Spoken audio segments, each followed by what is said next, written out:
Let's be real for a second. The word retirement has been hijacked. We've been sold this picture-perfect postcard of a 65-year-old couple walking on a beach, wearing beige linen, finally relaxing after 40 years of the grind. But for the middle class in today's economy, that postcard feels like a cruel joke. Between inflation, the housing market, and the disappearing safety nets, the question isn't just when can you retire? It's how do you build a life you don't need to escape from. If you're feeling behind, you're not alone. Most people treat retirement like a destination they'll just reach eventually if they keep driving.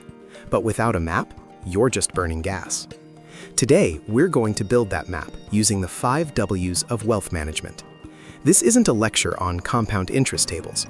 This is about the who, what, where, when, and why of your freedom. Let's start with the first W. Who are you actually saving for? This sounds like a trick question. I'm saving for me, obviously. But is that true? If you look at the average middle-class budget, people are often saving for a version of themselves that doesn't exist yet, while subsidizing a lifestyle for everyone else. Are you saving for your kids' Ivy League tuition at the expense of your own dignity at age 70? Are you saving to keep up appearances in a neighborhood you don't even like? The who is about defining your future self.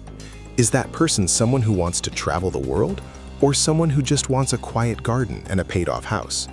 You can't fund a lifestyle you haven't defined. If you try to save for everything, you'll end up with nothing. You have to pick your protagonist. Wealth management starts with the radical realization that your future self is a stranger you need to be kind to today. The second W is, what do you actually need? This is where the math gets scary, but it's where you find your power. Most financial advisors threw out the 80% rule, that you need 80% of your current income to live in retirement. I think that's lazy advice. In 2026, your what is divided into two categories, your floor and your ceiling. Your floor is the non-negotiable cost of existence, property taxes, health insurance, which is the silent retirement killer in the US, food, and basic utilities.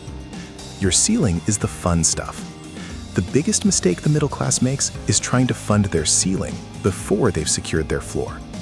We spend our 30s and 40s buying things that create maintenance debt, boats, bigger houses, luxury cars, that actually raise our floor so high we can never stop working.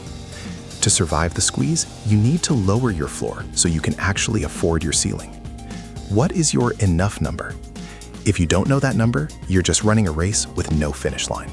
The third W is, where should your money live? Location is everything in wealth management. If all your money is sitting in a traditional 401k, you don't actually have as much money as you think you do. You have a business partnership with the IRS, and they get to decide their share later. In this economy, you need tax location diversity. You need money in the always taxed bucket, your income, the tax-deferred bucket, 401k/IRA, and the tax-never bucket, Roth IRA, HSA, or even the cash value of certain policies. If all your eggs are in one tax-deferred basket and the government decides to raise tax rates in 10 years to cover the national debt, guess who's paying for it? You. Surviving as a middle-class retiree means being a tax nomad. You need to be able to pull from different buckets depending on what the political and economic climate looks like that year. The fourth W is, when is the work optional date? Notice I didn't say retirement date. The idea of stopping work completely at 65 is a relic of the industrial age. In the modern world, the goal is work optional. This is the moment when your assets generate enough cash flow to cover your floor, those basic expenses we talked about. For some of you, that might be at 50. For others, it might be 70. But here's the secret. The when is a lever you can pull. If you're willing to move to a lower-cost state or downsize the house, the when moves closer. If you insist on staying in a high-tax zip code, the when moves further away. Retirement isn't an age, it's a financial state of being. You retire the moment you stop being a slave to your next paycheck. Are you optimizing your life for a date on a calendar or for the freedom of your time? The fifth and most important W is, why are you doing this? I see so many people reach the finish line with a few $1 million in the bank, and they are miserable. Why? Because they spent 40 years learning how to save, but they never learned how to live. They have no hobbies, no community, and no sense of purpose outside of their 9 to 5. The why is your fuel.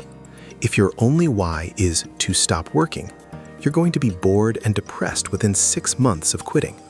Your wealth is just a tool. It's the shovel, not the garden.